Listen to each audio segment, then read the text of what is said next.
Balitang pambansa muna, nababahala po ang Philippine Navy sa muling pagdami ng mga barko ng China sa West Philippine Sea gaya nga po ng naandoon sa Escoda Shoal. Sa pinakabagong pagbabantay po ng Philippine Navy mula sa 104 noong huling linggo ng Abril, umakyat na sa 122 ang pinagsamang bilang ng mga barko ng China Coast Guard, maging Chinese Maritime Militia at Chinese Navy sa naturang lugar. Kasama riyan ang higanting barko ng China Coast Guard at isang survey ship na tila pabalik-balik daw sa Escoda Shoal o Sabina Shoal na malapit sa Palawan. Kaya naman bantay sarado po ang Philippine Coast Guard. Pinangambahan po naman magtayo ng artificial island na naman ang China sa naturang bahagi po ng karagatan. Gaya po ng kanilang itinayo sa Subi o Zamora Reef na ngayon po'y para na pong napakalaking lungsod at mistulang napakalaking base militar sa gitna ng karagatan. Iliwanag po naman ng Philippine Navy na hindi bahagi ng Exclusive Economic Zone ng Pilipinas ang Subi Reef, pero ito'y malapit sa Pag-asa Island na okupado nga ng Pilipinas. Naglabas naman ang Immigration Lookout Bulletin Order ang Department of Justice laban kay dating presidential spokesperson Harry Roque.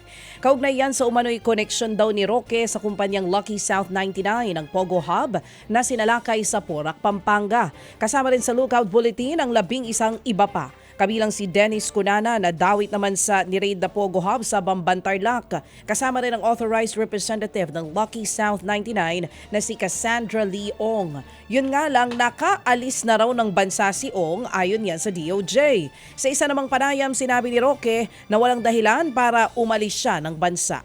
Haharapin daw niya ang mga akusasyon laban sa kanya. Pero maituturing umanong political witch hunt ang pagkakasama niya sa Lookout Bulletin Order. Nagbukas na po ang lahat ng paaralan sa buong kapuluan para nga sa school year 2024-2025. Ito nga'y kasunod ng mga delay sa pagbubukas po ng eskwela dahil nga sa mga nagdaang bagyo at baha. Ayon sa DepEd, wala na pong paaralang ginagamit bilang evacuation center ngayon. Balik paaralan na rin sa 42 nalalabing paaralan sa lungsod ng Malabon na binaha noong pong nakagdaang linggo. Nasa 24 milyon na mga estudyante sa buong bansa ang naka-enroll sa iba't ibang mga paaralan ngayon. Tiniyak naman ng Armed Forces of the Philippines o AFP na walang banta sa seguridad ni Vice President Sara Duterte. Kasunod pa rin yan ang kontrobersyal na pagkakatanggal ng PNP ng 75 pulis sa Vice Presidential Security and Protection Group. Ang gate ng AFP, mayroon pang natitirang 400 military personnel para magbantay sa bise.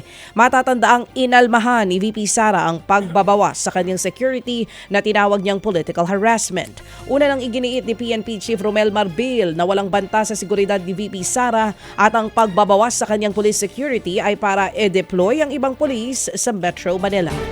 Umaasa raw ang Department of Justice na uuwi na si expelled Congressman Arnie Teves. Si Teves ang sinasabing mastermind sa pagpatay po kay Negros Oriental Governor Roel Digamo at siyam na iba pa.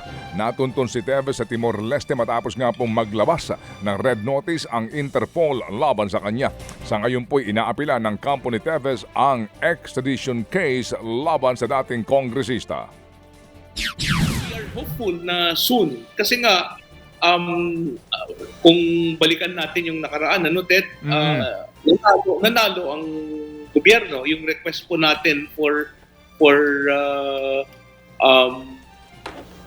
extradition ay nakuha naman natin. Nag-apela po sila. Yung pagka-apela naman nila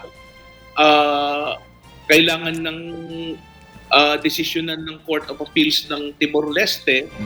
Yan po ang tinig ni DOJ Undersecretary Raul Vasquez. Ted Filon at DJ Chacha. Ngayon, nasa Radyo 5, 92.3 News FM. Monday to Friday, 6 to 10 a.m.